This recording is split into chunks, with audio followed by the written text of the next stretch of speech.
restait avec moi. La parole de Dieu me disait, c'était mon mari, j'étais sur son autorité. Donc, c'est ça un peu qui est arrivé à un moment donné. Ça me faisait mal, mais il m'avait dit, les enfants ne pourront plus aller à l'église avec toi. Ça, c'était difficile. Il ne m'avait pas empêché de partir à l'église.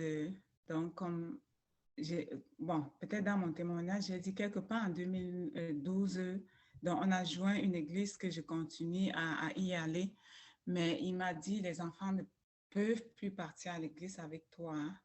Ça, c'est la partie qui m'a cherché le plus, parce que non seulement les enfants ne pouvaient pas partir à l'église, mais ils devaient les enseigner toutes les doctrines contraires à la parole de Dieu, tout ce qu'ils avaient reçu maintenant. Imaginez le trouble que ça peut faire dans la tête d'un enfant. Donc, je me suis dit, OK, ça, le salut ne vient pas, ne vient pas en allant à l'église. OK, il m'a dit, il est encore le chef, voilà, je vais rester, je vais les laisser. Et comme moi, il ne m'avait pas empêché personnellement en tant qu'adulte de continuer à aller. Moi, j'y allais parce que j'avais besoin de ça. Et puis, donc, pendant 3 ans, comme de 2000, il m'a dit, la seule condition que les enfants peuvent aller à l'église, c'est soit on divorce ou bien soit je suis mort. C'est les seules choses qui peuvent permettre. OK, moi, je ne pouvais pas divorcer. La parole de Dieu ne me demande pas de divorcer, même pas s'il a décidé de régner Christ. Donc, c'est ça, j'ai continué. Je le considérais comme l'autorité et puis j'ai laissé les enfants à l'église pendant ces 3 ans, de 2014 jusqu'à 2017. Dimanche après dimanche, je devais partir et puis c'est ça. Donc, une des choses qui m'a aidée, peut-être la 5e chose que je pourrais dire et insister et insister et insister, c'est éviter l'amertume. En anglais, avoid bitterness. L'amertume, que ce soit dans nos relations avec nos conjoints, avec nos prochains, c'est, en anglais, on dirait a silent killer. C'est un tueur silencieux. Ne médite pas sur le mal que quelqu'un t'a fait. Cela ne veut pas dire que tu ne peux pas te fâcher. Évidemment, on est des humains. Fâche-toi, mais ne médite pas là-dedans. Don't dwell in it. Et Éphésiens 4, verset 31 à 32 dit que toute amertume, toute animosité, toute colère, toute crierie, toute médisance soit bannie du milieu de vous, ainsi que toute méchanceté. Mais soyez les uns envers les autres bons, miséricordieux, vous pardonnant les uns les autres comme Dieu vous a aussi pardonné en Christ. Et puis, le passage de Luc, donc pour dire l'amertume, méditer en fait sur ce que, s'il y a une chose pour laquelle nous devons méditer, c'est la parole de Dieu, méditer sur le bien que quelqu'un nous a fait, mais méditer sur le mal, demeurer dans l'amertume, avoir bitterness, c'est vraiment un tueur silencieux. Malheureusement, ça fait plus de mal à toi qui médites là-dessus qu'à la personne vers qui tu es dirigé. Et par la grâce de Dieu, ça, je dirais vraiment que c'est la grâce, et c'est la grâce de Dieu parce que malgré tous les moments difficiles, pouvoir avoir de l'amertume ou bien désirer qu'il arrive quelque chose de mal à lui ou à mon mari, c'est pas quelque chose que, non, honnêtement, jusqu'à aujourd'hui, c'est comme, non, I don't have that bitterness. Je n'ai pas cette amertume dans mon cœur vis-à-vis de lui. Et le Seigneur m'a vraiment et aider là-dedans. Hein. Et et une chose, peu importe, comme je vous ai partagé notre parcours, donc personne n'est à l'abri, pas à l'abri de la séparation, mais même à l'abri des gros problèmes. Mais je t'encourage jamais, jamais de ne voir ton mari comme un ennemi. Et même si tu arrivais, tu le voyais comme un ennemi, qu'est-ce que la Bible dit dans Luc 6, verset 35? Si tu ne peux pas t'empêcher de le voir comme ennemi, la Bible dit dans Luc 6, verset 35, mais aimez vos ennemis, faites du bien et prêtez sans en rien espérer, et votre récompense sera grande, et vous serez les enfants du Très-Haut, parce qu'il est bon envers les ingrats et les méchants. Donc, même si tu le voyais comme un ennemi, ce qu'il n'est pas, encore plus si vous avez des enfants, no matter what, il n'est pas un ennemi. Donc, la Bible dit priez pour vos ennemis. Donc, Colossiens 3, versets 12 à 13 dit,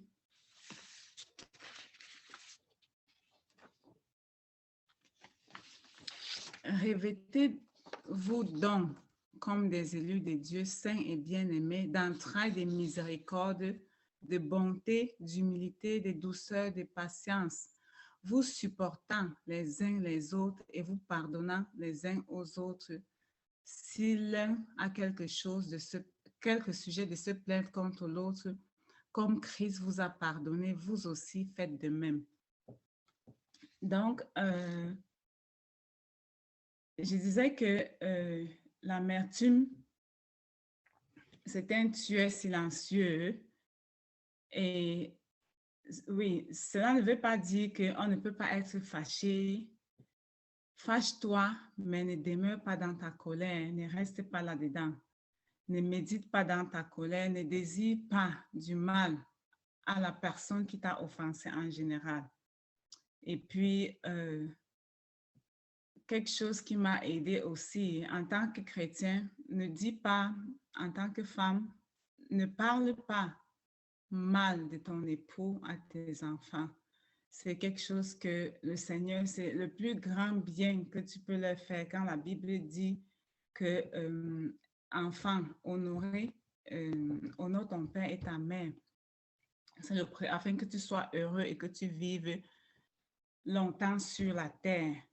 Donc, nous qui avons des enfants, un moment ou un autre, notre mari va certainement nous faire quelque chose, mais j'ai compris que aller pouvoir exposer les faiblesses, si ce sont tes enfants qui regardent certaines faiblesses, découvrent des faiblesses de ton mari, c'est autre chose. Et même s'il vient t'en parler, fais attention à la façon dont tu réagis.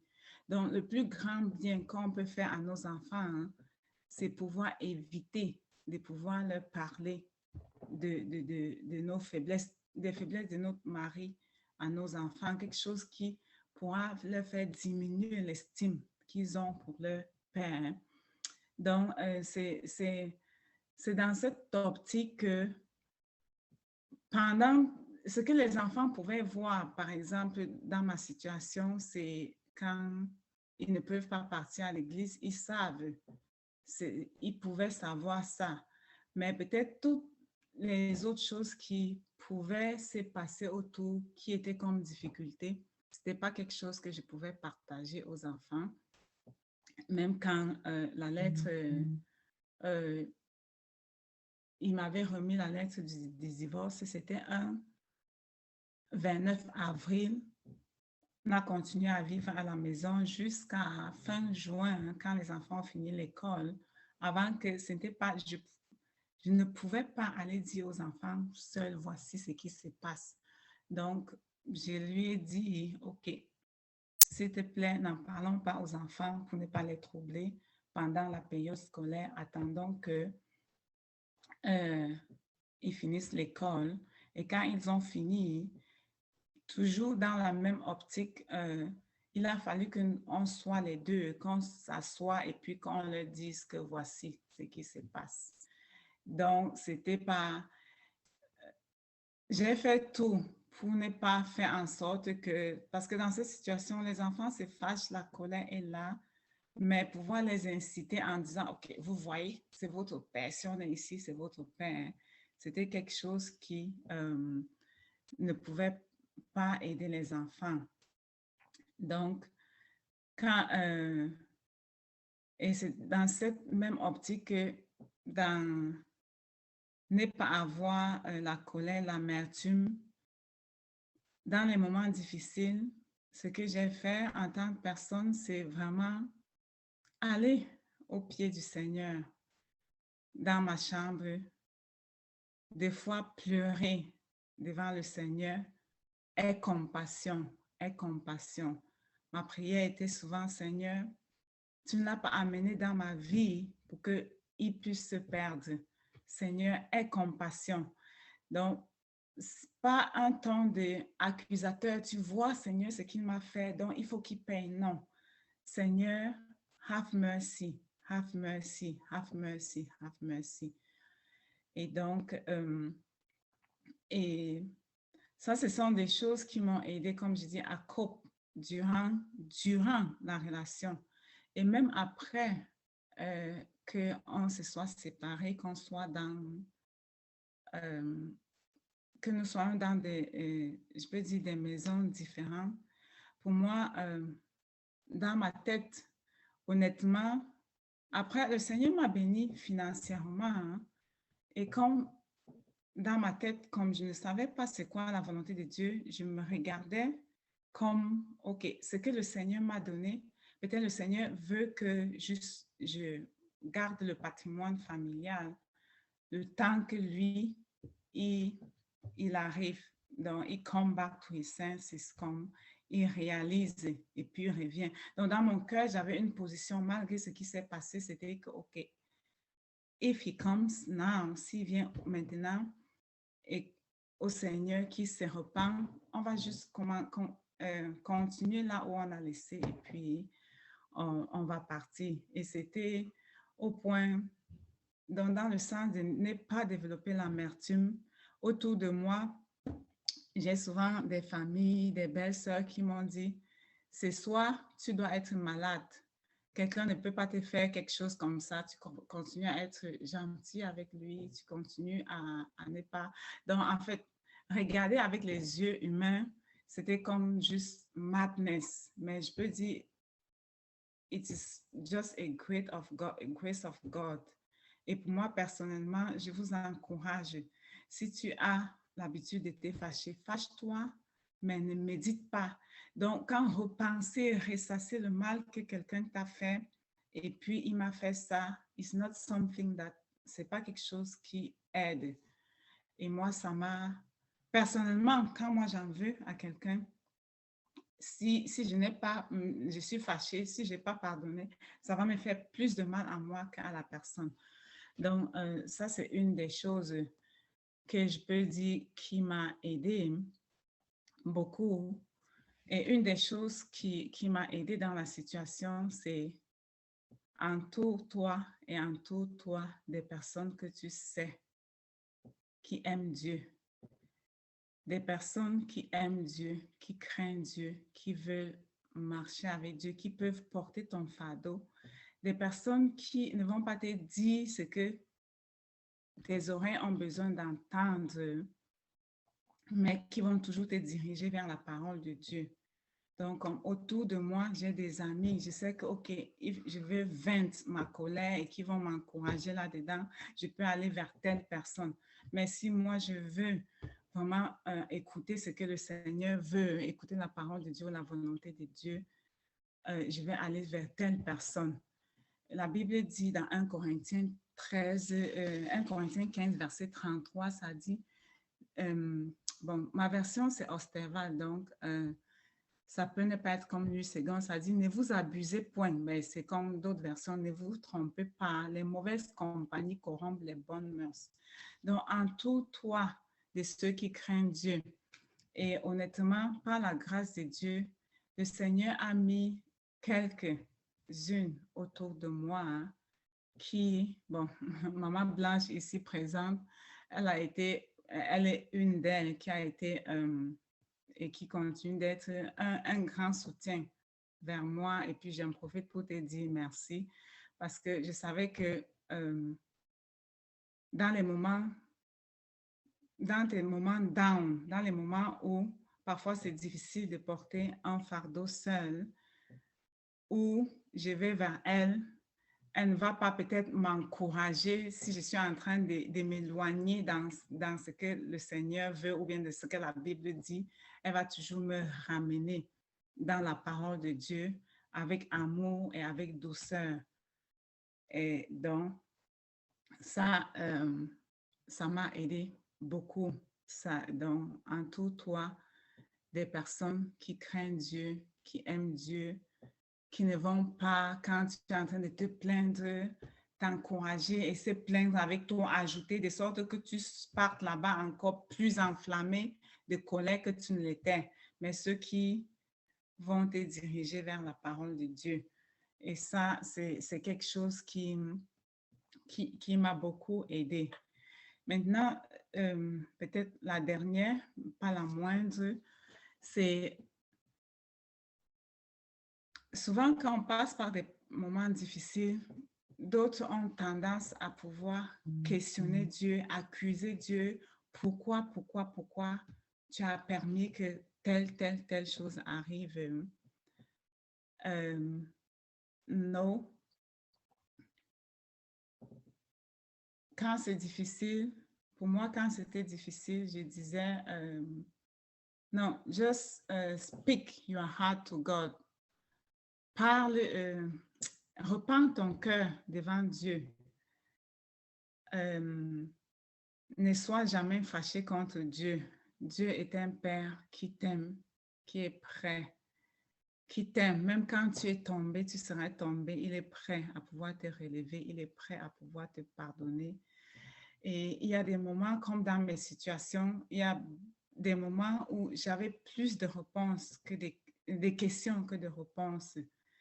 Et quand je ne savais pas quoi prier, quand je ne savais pas comment prier, je vais prier en langue, je vais me rependre. Personnellement, après que mon mari ait donné la lettre de divorce, qui s'est séparé, il y a des moments où honnêtement, je disais à Dieu, Seigneur, je ne sais pas c'est quoi ton futur, ta volonté par rapport à nous en tant que couple. Honnêtement, je ne sais pas. Parce que, OK, je sais que après que on s'est séparés, il a eu des aventures et donc je savais et tout. Je disais, Seigneur, je ne sais pas c'est quoi ta volonté pour nous en tant que couple. Mais Seigneur, une chose que je sais, c'est que ta volonté, c'est que aucun ne périsse, mais que tous parviennent à la connaissance du Christ. Et puis, c'est sur ça que je me focalisais. Aie compassion, sauve-le. L'autre là, I don't know par rapport à lui et moi en tant que couple, mais je peux savoir pour sûr que ta volonté, c'est que personne ne périsse. Et puis, c'était ça, mon sujet de prière, c'était ça. Et j'étais à la place où je me suis rendue comme malléable entre les mains du Seigneur, dans le sens, j'étais là, si Seigneur, tu veux que... Parce qu'en tant qu'humain, il y a des choses qui peut-être te choquent et tu dis, OK, là, c'est bon. Lui et moi, c'est fini. Mais des moments où tu dis, Seigneur, not my will, but your will. Non pas ma volonté, mais ta volonté.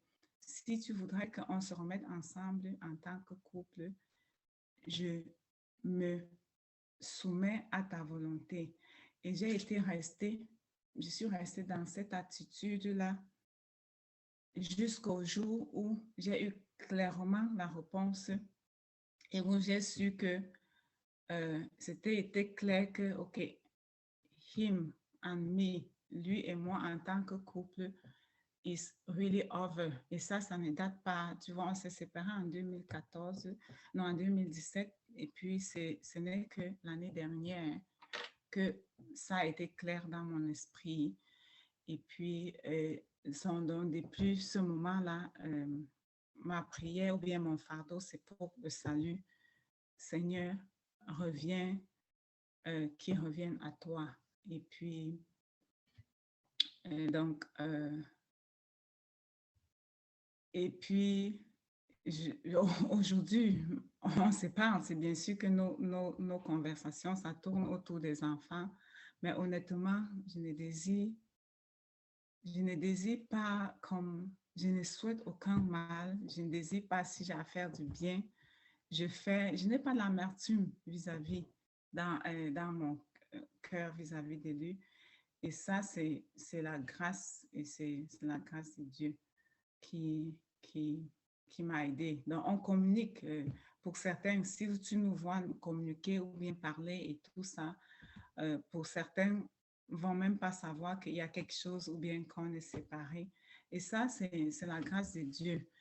Donc, donc, c'est un peu ça mon partage d'aujourd'hui. Une partie du partage, c'était, je me suis concentrée vraiment plus comment est-ce que malgré tout ce qui s'est passé, how can I be still faithful in the Lord?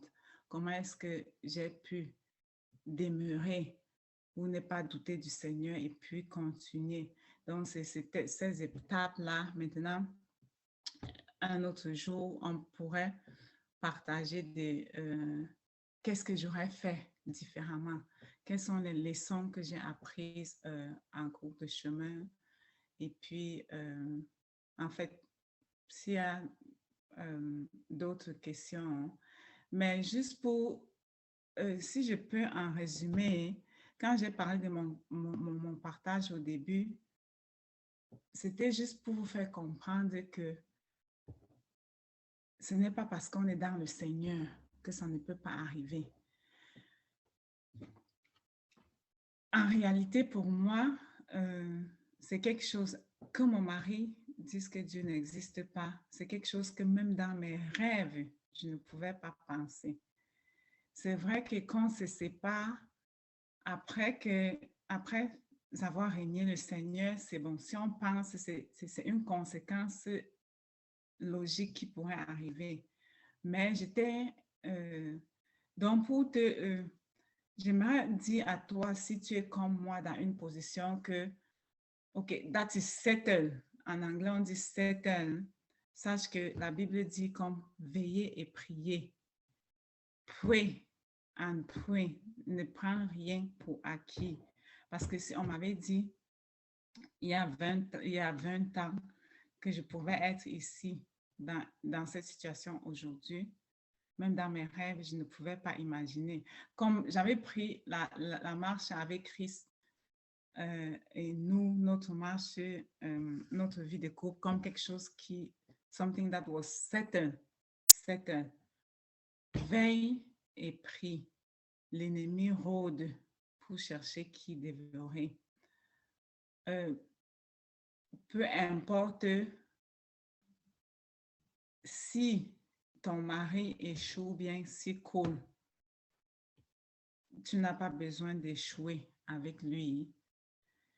Sache que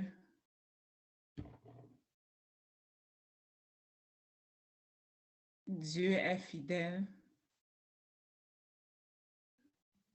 Sache que le Seigneur t'a mis comme herbe auprès de lui. Donc, no matter what can happen along the way, Dieu est fidèle. Si tu restes fidèle, God is faithful. Et je sais, Dieu est miséricordieux et je prie et je continue de prier. Et ma prière, c'est qu'un jour, mon mari puisse réaliser d'où il est tombé et puis qu'il revienne à Christ. Et c'est ma prière. Donc, vous qui avez écouté mon témoignage, je vous encourage aussi. Vous avez quand même un petit fardeau, priez parce que c'est la volonté de Dieu qu'aucun ne périsse, mais que tous parviennent à la connaissance de Christ. Donc, c'est un peu ça. Amen. Donc, c'est ça que j'avais à partager. Donc, si quelqu'un a une question ou des questions, avant qu'on ne prie, sentez-vous libre. Quoi. c'est pas nécessairement, ouais, tout ce que c'est dans cette direction que j'ai été conduite ce soir. Je n'ai probablement pas dit tout ce que j'aurais pu dire, mais si quelqu'un a des questions, c'est le moment que le Seigneur soit glorifié. Merci beaucoup, Maman Gisèle, pour ce partage, témoignage, exhortation. C'est un mélange, en fait. Et je suis sûre que le Seigneur a parlé à chacune de nous d'une manière ou d'une autre. Et nous bénissons le Seigneur pour ta vie. Nous bénissons le Seigneur pour tout ce par quoi tu es passé et tout ce que le Seigneur a fait en toi.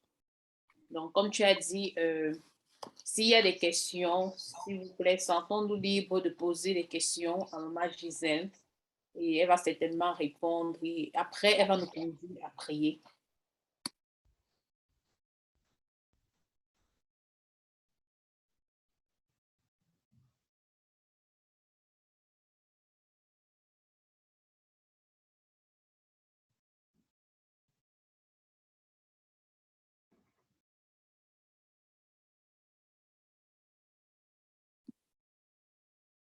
S'il n'y a pas de questions, Maman Gisèle va nous conduire à prier.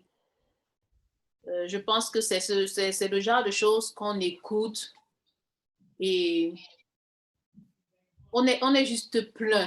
Je ne sais pas comment je vais exprimer ça. On est speechless.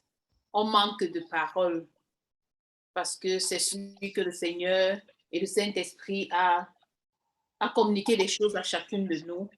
Et je pense que la meilleure réponse, c'est juste la prière. Et Maman Gisèle, elle va vraiment nous conduire à prier, à élever quelques sujets de prière au Seigneur. Et je nous encourage plus tard de vraiment prendre le temps pour méditer sur ce que Maman Gisèle a partagé avec nous.